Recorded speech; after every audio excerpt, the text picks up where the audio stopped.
Waziri Mkuu wa Jamhuri ya Muungano wa Tanzania Kassim Majaliwa amesema kwamba serikali itaendelea kujenga misingi ya mshikamano kati ya waamini wa dhehebu moja na dhehebu lingine katika nyanja mbalimbali.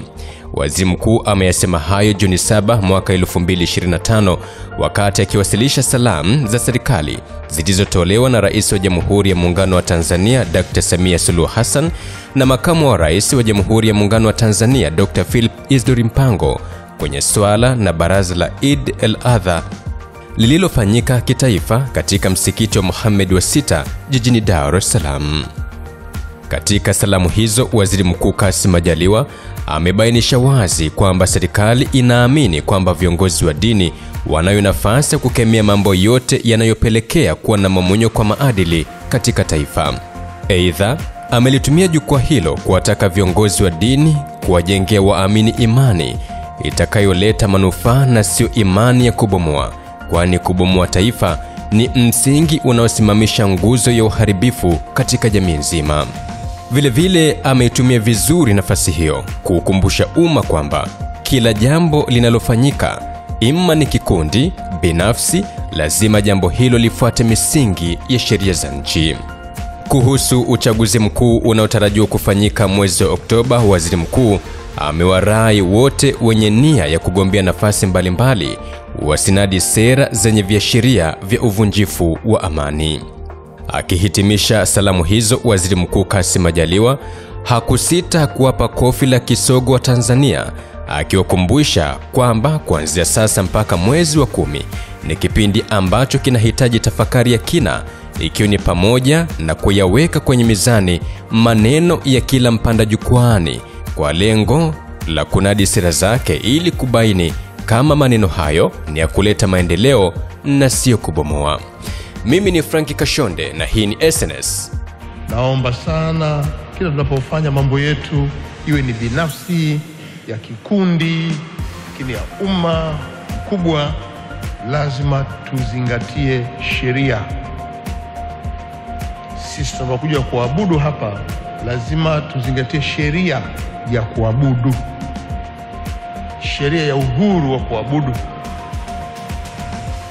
Katika Katiba ya Jamhuri ya Muungano wa Tanzania, ibara ya 19 kifungu cha kwanza mpaka cha 3 imeweka bayana ufafanuzi kuhusu uhuru wa kuabudu, ili mradi hakuna uvunjifu wa amani, hakuna uvunjifu wa sheria za nchi.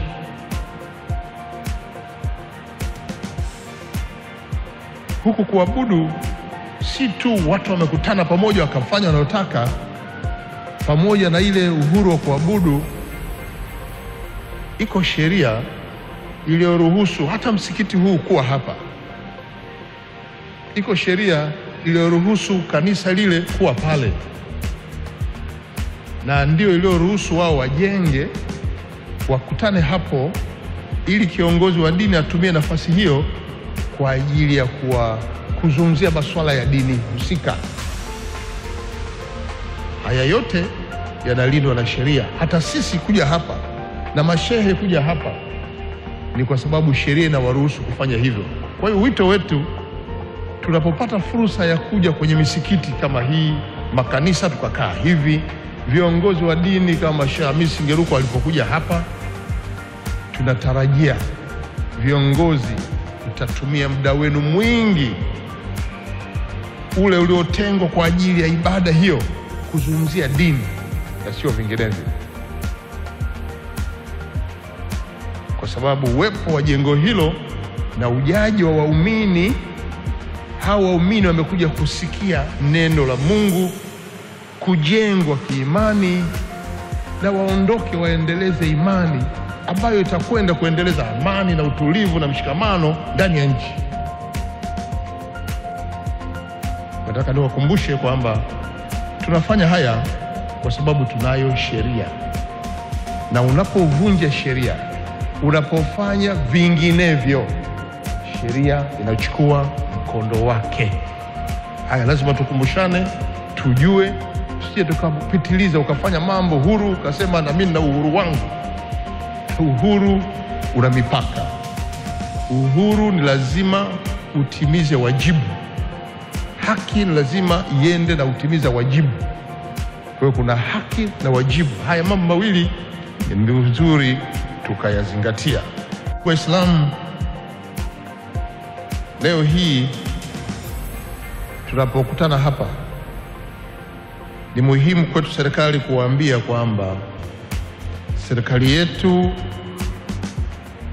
inawaamini sana viongozi wa dini, madhehebu yote nchini.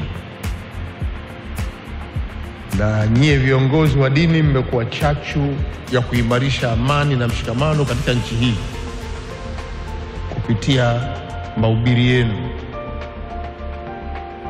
Lakini wahakikishie serikali hii itaendelea kuimarisha mahusiano mazuri kati ya serikali na viongozi wa dini zote hapa nchini, kwa lengo lile la kuifanya nchi hii kila mmoja ashiriki katika kuifanya kuwa na amani ya kutosha.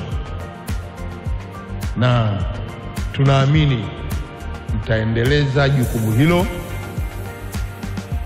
la kuwasihi wa Tanzania